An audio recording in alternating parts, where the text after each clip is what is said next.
Ողջույն, այսօր խոսելու ենք ամենատարածված քրոնիկական բակտերիալ վարակներից մեկի Հելիկոբակտեր պիլորիի մասին եւ տաղավարում հյուրընկալել ենք Յոլիան Արյունաբանության եւ ուրսկաբանության կենտրոնի գաստրոէնտերոլոգ Աստղիկ Խաչատրյանին։ Բարև ձեզ։ Բարև ձեզ, Անի ջան։ Բժշկուհի, նախ խոսենք Հելիկոբակտերի մասին, այն ինչպես է հայտնվում մեր օրգանիզմում եւ ինչ վնասներ է հասցնում։ Հելիկոբակտերը ճիշտ նշեցիք, որ շատ տարածված է, շատ են խոսում Հելիկոբակտերի մասին։ Վարակման ուղիների մասին ասեմ մի քիչ, հետո անցնենք հաջորդ հարցերին։ Վարակվում են ֆեկալ-օրալ կամ օրալ-օրալ ճանապարհով, այսինքն բերանի միջոցով, կեղտոտ ձեռքերի միջոցով, կեղտոտ սպասքի միջոցով, համբույրի միջոցով։ Ավելի շատ, որքանով ես գիտեմ, այն դեռահասների եւ երեխաների մոտ է հանդիպում, ինչու է սա պայմանավորված։ Այդպես նշել ճիշտ չէ, քանի որ ցանկացած տարիքում կարելի է վարակվել հելիկոբակտերով, իսկ ինչու են ռիսկի գործոն ավելի շատ, այսինքն ոչ թե ռիսկի, այլ ռիսկային համարվում երեխաները եւ երիտասարդները, որովհետեւ հելիկոբակտերի վարակումը անմիջապես կապված է հիգիենայի հետ։ Երեխաները ավելի շատ են կեղտոտ իրերը կամ կեղտոտ սպասքը բերանը տանում, խաղում են ինչ որ կեղտոտ իրերի կամ մթերքների հետ եւ տանում են բերանը, այդպես կարող են հեշտ վարակվել։ Բացի դրանից երեխաների լորձաթաղանթը ստամոքսային ավելի քիչ է պաշտպանված, քան մեծերինը։ Եվ սովորաբար հելիկոբակտերային վարակները կապված երեխաների հետ ավելի տարածված են աղքատ երկրներում, հա, որտեղ որ կենցաղային պայմանները ավելի վատ են։ Իսկ ընդհանրապես ցանկացած տարիքում, ինչպես նշեցի, կարելի է վարակվել եւ կրել երկար ժամանակ եւ չիմանալ դրա մասին։ Այսինքն կարող է մարդու օրգանիզմում լինել, հա, վարակը, բայց չարտահայտվի։ Այո, հելիկոբակտերային վարակը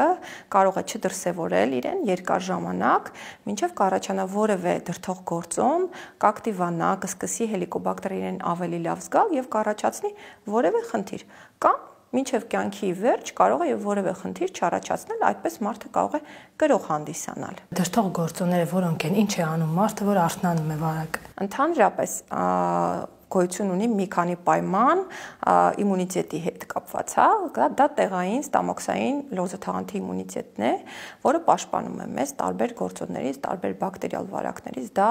ստամոքսահյութն է, աղաթթուն է։ Երբ ինչ-ինչ գործոններով, օրինակ տարբեր դեղորայքների օգտագործում, օրինակ երկարատև ասպիրինային շարքի դեղերի օգտագործում, ոչ ստերոիդ հակաբորբոքային դեղերի օգտագործում երկարատև կապված տարբեր քրոնիկ հիվանդությունների հետ, իմունիտետի անկում, թերսնուցվածություն, ալկոհոլ, քաշի կտրուկ իջեցում, դրանք բոլորը պատճառներ են հանդիսանում, որպեսզի մեր ներսում գտնվող թե հելիկոբակտերը, թե այլ բակտերիաներ իրենց լավ զգան եւ առաջացնեն տարբեր տիպի բորբոքումներ։ Ասպիրինից խոսեցիք, սիրտանոթային հիվանդություն ունեցողներին հատկապես շատ են նշանակում ասպիրին պարունակող դեղորայք։ Հիմա ասպիրինը եւ հելիկոբակտերը, որ հանդիպում են իրար, կռվում են։ Այո, շատ ճիշտ եք, ոչ թե կռվում են, այլ օգնում են իրենց ի վնաս տիրոջ, հա։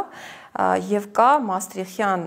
որոշումներ, հա, կոնսենսուսի հետևանքով կան որոշումներ, ըստ որի այն մարդիկ, ովքեր երկարատև օգտագործելու են ասպիրինային շարքի դեղեր կամ ոչ ստերոիդ հակաբորբոքային դեղեր, պարտադիր պիտի ստուգվեն հելիկոբակտերի կապակցությամբ եւ ստանան էրադիկացիոն բուժում, քանի որ այս դեղերը համակցված հելիկոբակտերային վարակի հետ բարձրացնում են ստամոքսի խոցերի հավանականությունը։ Իսկ մենք գիտենք, որ հելիկոբակտերը նաև ոչ միայն խոց առաջացնող գործոն է հանդիսանում, այլ նաև առաջին կարգի ստամոքսի քաղցկեղածին գործոն է հանդիսանում, իհարկե չհաշված գենետիկ ստամոքսի քաղցկեղի դեպքերը, հա, որոնք առանձին դեպքեր են։ Եվ դրա հետ կապված, օրինակ Չինաստանում կատարվել է հետազոտություն, ըստ որի հետազոտել են բոլոր ստամոքսի քաղցկեղ ունեցող մարդկանց եւ միանշանակ հայտնաբերել են հելիկոբակտեր, այսինքն ստամոքսի քաղցկեղը պայմանավորված է եղել հելիկոբակտերով եւ ոչ մի հատ չի հայտնաբերվել առանց հելիկոբակտերի ստամոքսի քաղցկեղով մարդ։ Իսկ կարող է մարդը դիմադրողականություն ունենալ եւ ինչքան էլ դեղորայքը հանդիպի հելիկոբակտերին չարտահայտվի։ Այո, բժշկությունը միանշանակ չէ։ Բացի դրանից այդ ֆակտորները, իմունիտետը, տեղային գենետիկ գործոնները կարող են նաև նորմալ պաշտպանիչ դեր ունենալ։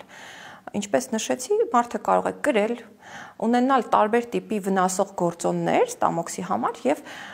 մինչեւ վերջել չունենա որևէ ստամոքսային խնդիր, այսինքն միայն կրի հելիկոբակտերին։ Որքանով տեղյակ եմ, նաև վահանաձև գեղձի խնդիրներ ունեցողները պետք է ստուգեն, որովհետեւ հորմոնը լավ չի ներծծվում։ Չէ, այդպես չէ, այլ բան է ասվում դրա հետ կապված, որ վահանաձև գեղձի աուտոիմուն հիվանդությունների հետ կապված կամ օրինակ անհայտ բնույթի տրոմբոցիտոպենիկ պուրպուրայի հետ կապված կամ բետա-2 դեֆիցիտային հիվանդությունների ժամանակ պարտադիր պետք է բացառել հելիկոբակտերային գործոնը, ինչպես նաև նյարդային մի քանի խնդիրների հետ կապված, օրինակ Alzheimer հիվանդության ժամանակ կապ են գտել հելիկոբակտեր բակտերիայի կրության եւ այս հիվանդությունների մեջ։ Դրա համար անպայման նման դեպքերում պետք է ստուգել հելիկոբակտերը եւ ստանա adekvat բուժում։ Մեր օրերում շատ ենք հանդիպում, որ մարդիկ ունենում են երկաթի դեֆիցիտ, այսինքն սա պայմանավորված է նաեւ հելիկոբակտերով։ Երկաթի դեֆիցիտով պայմանավորված անեմիաները կարան տարբեր պատճառներ ունենան՝ ֆերրիտինի իջեցումից, միշտ չուտելուց, սուրճի շատ քանակի օգտագործումից, արյունահոսություններից, բայց անհայտ բնույթի անեմիաները պարտադիր պետք է ստուգվեն հելիկոբակտերի կապակցությամբ, չէ՞ որ հելիկոբակտերը առաջացնում է գաստրիտ, երբեմն նաև ատրոֆիկ գաստրիտ, այսինքն ստամոքսի գեղձերի տափակեցում, որը բավականին ուշադրության արժանի հիվանդություն է, ինչ որտեղ նաև վտանգավոր, եւ այս դեպքում առաջանում է երկաթի ներծծման խնդիր։ Նման մարդիկ կարող են ունենալ երկաթ-դեֆիցիտային անեմիա որպես առաջին նշան։ Այս դեպքերում հատկապես պետք է կատարել էնդոսկոպիկ հետազոտություն, գտնել բակտերիան, եթե բակտերիայով է պայմանավորված ատրոֆիկ գաստրիտը եւ ստանա համապատասխան բուժում եւ այս ֆոնի վրա նկատվում է լավացում։ Ճիշտ է, որ ռիսկի գոտում արյան առաջին խումբ ունեցողներն են։ Կա նման հետազոտություններ, բայց ես չեմ շտապում դրանք միանշանակ ներկայացնել, որովհետև դրանք դեռ հետազոտություններ են կապված արյան խմբերի եւ ստամոքսի քաղցկեղների հետ կապված, հա։ Դրանք դեռ փոքր քանակի հետազոտություններ են, չեն ընդունվել որպես միանշանակ գործոն։ Գաստրիտից խոսեցիք, շատերը սնունդ ընդունելուց հետո ցավ են ունենում, ասում են, ահա ժոգաս է ու գնում են դեղ խմելու, բայց սա կարող է կապ ունենալ հելիկոբակտերի հետ եւ ընդհանրապես սնվելուց հետո այդ մի փոքր փքվածությունը եւ այլն կապ ունեն, թե անդադ պետք է լինի խնդիրը, որ նոր կապեն հիվանդության հետ։ Հելիկոբակտեր կրության հետ կապված կան մի շարք գանգատներ եւ իհարկե կարող են չլինել գանգատներ։ Գանգատներից են վքնածությունը, դիսկոմֆորտը ստամոքսում, երբեմն ցավը, կախված թե ինչ է արդեն հասցրել առաջացնի այդ հելիկոբակտերը, այրոց կարող է լինել եւ իհարկե նման դեպքերում մենք կարող ենք մի քանի կերպ վարվել, հա, հիվանդի հետ։ Օրինակ արտասահմանում կարող են, եթե հատկապես ջահել է հիվանդը, երիտասարդ է, կարող են test and treat անել, այսինքն ստուգել հելիկոբակտերը, տարբեր միջոցներ կան, չէ՞, ստուգման, եւ միանգամից էրադիկացիա անել։ Բայց Հայաստանում մենք շատ հազվադեպ ենք նման կերպ վարվում, ինչու՞, որովհետեւ այստեղ էնդոսկոպիկ միջամտությունը դիագնոստիկան բավականին մատչելի է եւ հասանելի է պացիենտի համար։ Բացի դրանից փորձը ցույց է տվել, որ շատ դեպքերում մենք հայտնաբերում ենք մի բան ավել, քան սպասում էինք, հա, եւ դրա համար այս դեպքում մենք միանշանակ անում ենք էնդոսկոպիկ հետազոտություն, վերցնում ենք հելիկոբակտերը, ստուգում ենք հենց լորձաթաղանթի վրայից, որովհետեւ ամենազգայուն մեթոդներից մեկն է համարվում տեղից վերցնել հելիկոբակտերը ստուգել եւ կատարել բուժում։ Եվ նաև անդրադառնամ հետազոտման մեթոդներին, հա, հելիկոբակտերի կամ մի քանի հետազոտման մեթոդ, որոնք հասանելի են Հայաստանում, դա շնչական մեթոդն է, եւ ես ասում եմ, սրանք ըստ հավաստիության աստիճանների, հա, էնդոսկոպիկ մեթոդն է, ինչպես ասեցի, կղանքում հակածնային մեթոդն է, եւ հետո գալիս է արդեն արյան մեջ հակամարմինների մեթոդը, եւ իհարկե բժիշկն է որոշում, որ մեթոդով հսկել հիվանդին։ Մենք կատարում ենք նախնական ստուգում հելիկոբակտերը եւ կարող ենք նաեւ բուժումից հետո ստուգել։ Եվ իհարկե բժիշկը բացատրում է պացիենտին ինչպես ճիշտ գնալ, հա, հելիկոբակտերային ստուգման, որովհետեւ կան մի քանի նախապայմաններ, որոնք կարող են հետազոտությունը խափանել տան կամ կեղծ դրական կամ կեղծ բացասական պատասխաններ։ Դրանք են օրինակ մի ամսվա ընթացքում անտիբիոտիկների կիրառումը, եթե կիրառել եք մեկ ամսվա ընթացքում անտիբիոտիկներ, կեղծ բացասական կարող է ցույց տալ հելիկոբակտերը կամ վիսմութ շարքի պրեպարատներ էլի մի ամսվա ընթացքում կամ PPI, այդ օմեպրազոլային շարքի դեղերը 2 շաբաթ գոնե չպիտի պացիենտը օգտագործի, որ կեղծ արդյունքներ չլինեն։ Եվ իհարկե անպայման նշեմ, որ կան պացիենտներ եւ նաեւ բժիշկներ իհարկե, որոնք առանց հելիկոբակտերը հետազոտելու նշանակում են AS շարքի պրեպարատներ, կարծես թե հանգստացնելով, նեղություն չտալով պացիենտին, որ կատարի ճիշտ զննություն։ Իհարկե պացիենտի գանգատները լավանում են, բայց այս ամբողջ դեղորայքային ֆոնի վրա, եթե լինի հելիկոբակտեր, իր տոպոգրաֆիան, այսինքն տարածվածությունը փոխելու է։ Եթե այն ժամանակ մինչև պրեպարատ տալը առանց ստուգելու անտրալ հատվածում էր տարածված ստամոքսի, ապա տեղափոխվելու ավելի վերևի հատվածներ։ Դրա համար նաև պացիենտներին եւ բժիշկներին եմ դիմում առանց հելիկոբակտերը ստուգելու երկարատև մի տվեք PPI եւ վիսմութ շարքի պրեպարատներ։ Մենք չենք լավացնում ենք միայն գանգատը, բայց հետագայի համար մենք չենք լավացնելու պացիենտի վիճակը։ Հիմնականում որ դեպքում են գալիս բժիշկը, այսինքն գերիշխողը որ գանգատներն են լինում։ Հիմա գերիշխող գանգատները, երբ ես ամենաշատն եմ լսում, դա իհարկե որովայնի փքվածությունն է եւ կամ ուտելուց հետո ցավերը կամ ճմլոցը։ Սրանց բոլորի դեպքում միևնույն է ստուգելու ենք հելիկոբակտեր, իհարկե կարող է լինել այլ պատճառ, բայց միևնույն է մենք ստուգում ենք, այո, օգտվելով այն առիթից, որ եթե գտնենք հելիկոբակտեր, պարտադիր պիտի բուժենք, որովհետև դրան հանգել է աշխարհը։ Եվ նշեմ, որ Հայաստանի համար չկա տվյալ, թե ինչքանով է տարածված հելիկոբակտերային վարակը, չկա նման լայնամասշտաբ հետազոտություն կամ փոքր հետազոտություններ, որից տեղյակ եմ, բայց լայնամասշտաբ չկա։ Բայց աշխարհի մակարդակով ասվում է, որ կեսը մարդկության, որոշ դեպքերում ասում են նաև 60%-ը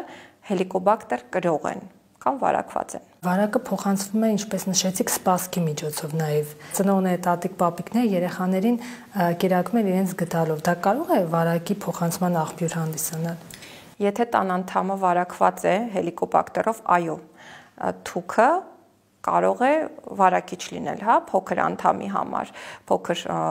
երեխայի համար եւ կապ չունի, նույնիսկ պարտնյորի համար, եւ ընդհանրապես անկախ հելիկոբակտերը ամեն մարդ ունի իր ֆլորան, բերանի, ստամոքսաղաքային ուղու եւ ընդհանրապես սխալ է դիմացինին պարգևել քո միկրոֆլորան։ Խոսքը զույգերի մասին չի, իհարկե adekvat մարդ եմ, հասկանում եմ, խոսքը փոքր երեխային, տատիկ պապիկի գթալով, մի հատ ես ուտեմ, դու նոր կեր եւ այլն։ Դա ճիշտ չէ։ Իհարկե իմ հետ կարծում եմ համաձայն կլինեն մանկաբույժները, անկախ հելիկոբակտերը, բայց այո, հելիկոբակտեր նման ճանապարհով կարող է փոխանցվել։ Այ թուքի թեման շատ արդիական է։ Ամբողջ Հայաստանում թքելով ման են գալիս, հատկապես տղամարդիկ, իրականում սա կարող է եւս վարակի պատճառ լինել։ Դե, եթե դիտարկենք այդ մասով, արտաքին միջավայրում բակտերիաները երկարատև չեն մնում, իհարկե կան բակտերիաներ, որ տարիներով են մնում, չեմ կարծում այդ մի քիչ ավելի ֆանտաստիկայի ժանրից է, բայց տան անդամները եւ վատ լվացված սպասքը ռեստորաններում եւ այլն արդեն իսկ բավարար են մեզ։ Մենք էլ չենք դիտարկում դրսի այդ փողոցի կատարվածը։ Եթե ընտանիքի անդամներից մեկի մոտ հայտնաբերվում է վարակը, մեխանիկորեն մյուսները եւս պետք է ստուգվեն։ Նման ցուցում չկա, իհարկե, բայց իմ պացիենտները օրինակ հարցնում են, ես ունեմ, հիմա կինս էլ պետք է այս շարքի պրեպարատները օգտագործի։ Ես էլ բացատրում եմ, որ այո, հնարավոր է դուք բուժվեք եւ նորից ստանաք այդ հելիկոբակտերը, պետք է կողքի մարդը եւս ստուգվի։ Այո, կլինեն դեպքեր, երբ պարտնյորներից մեկը չի ունենա հելիկոբակտեր, անպայման չի, որ պարտադիր վարակվի պարտնյորը, բայց այո, շանսերը մեծ են, դրա համար առանց ստուգման պետք չէ նույն պրեպարատները նաեւ տան մյուս անդամները օգտագործեն։ Եվ նույնիսկ երեխաների դեպքում պարտադիր չի, որ ամեն ցավը, ամեն ստամոքսի խնդիրը անմիջապես անտիբիոտիկով լուծվի, հա, հելիկոբակտերի հետ կապված։ Միշտ խելամիտի սահմաններում, միշտ։ Այդ հակաբիոտիկները, որ շատ օգտագործեն, կարող է գալ մի բան, որ չօգնեն մարդուն։ Ամբողջ աշխարհում կա նման խնդիր, բակտերիաները ցանկացած բակտերիա արդեն ավելի կայուն է, քան նախկինում, որովհետև արդեն հողից վերցրած բակտերիան կայուն է լինում անտիբիոտիկի հանդեպ։ Դրա համար մենք միշտ ասում ենք, որ անհարկի մի խմեք անտիբիոտիկները, գալու է պահ, որ լուրջ հիվանդությունների ժամանակ մենք նշանակելու ենք այդ հակաբիոտիկները եւ լավ ազդեցություն չի ունենալու։ Եվ անպայման նշեմ,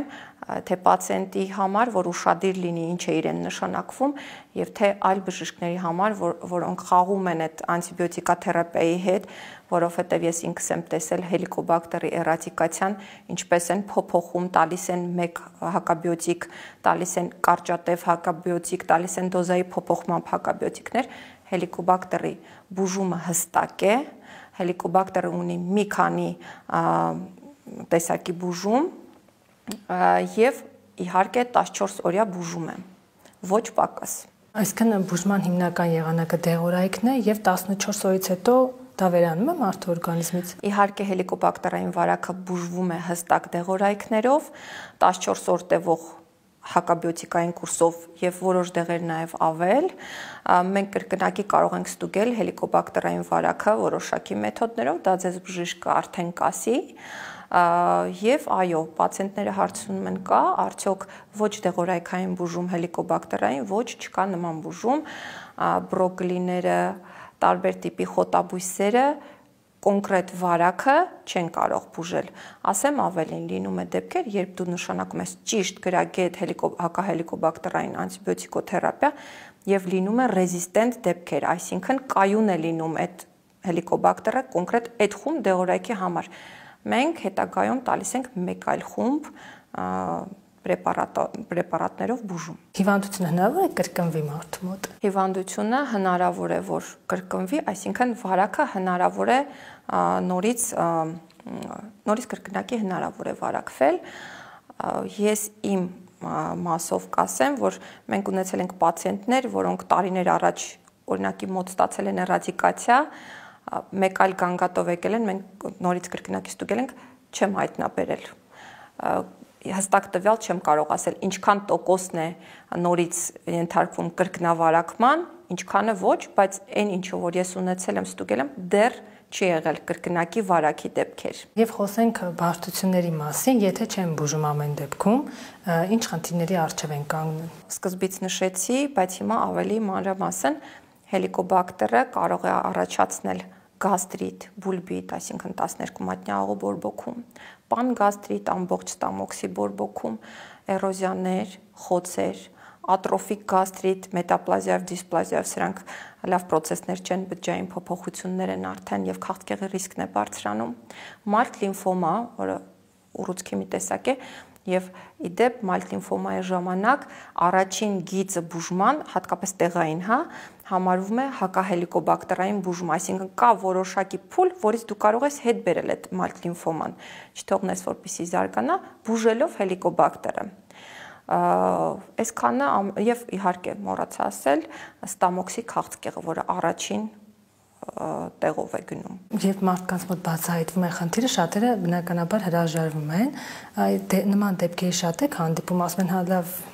ինչ պետք է լինի ինձ, որ Անջան բժիշկը համենայն դեպս ես այդպես եմ անում, պետք է կարողանա մի պացիենտի հետ խոսահամոզելով մյուս պացիենտին թելադրի իր ճիշտ կարծիքը եւ մյուս պացիենտի հետ ընկերություն անի համոզելու համար, որ չվնասի իրեն։ Այո, կան նման պացիենտներ, որ չեն ուզում ոչ թե ունեն ալերգիա, վախենում են, այո, նման պացիենտներ էլ կան, իրենց համար այլ խումբ պրեպարատներ են պահված, այո, հրաժարվում են, բայց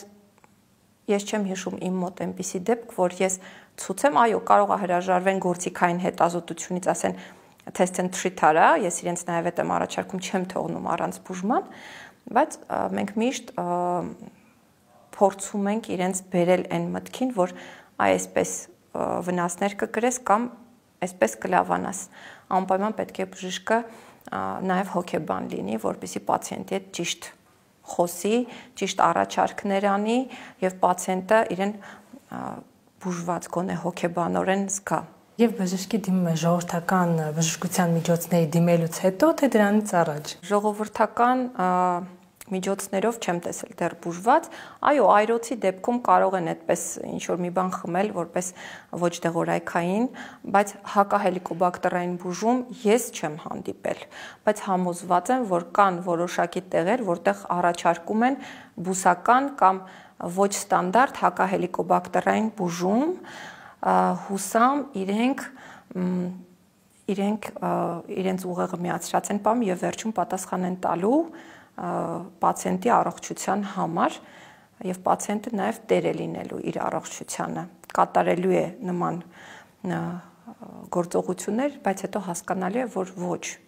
ամեն դեպքում բացահայտված է այս խնդիրը եւ կա հստակ բուժում, ոչ թե ինչ որ թուրմեր կասկածելի, իսկ մենք չգիտենք թուրմերը իրոք դեղորայք պարունակում են, թե իրոք բուսական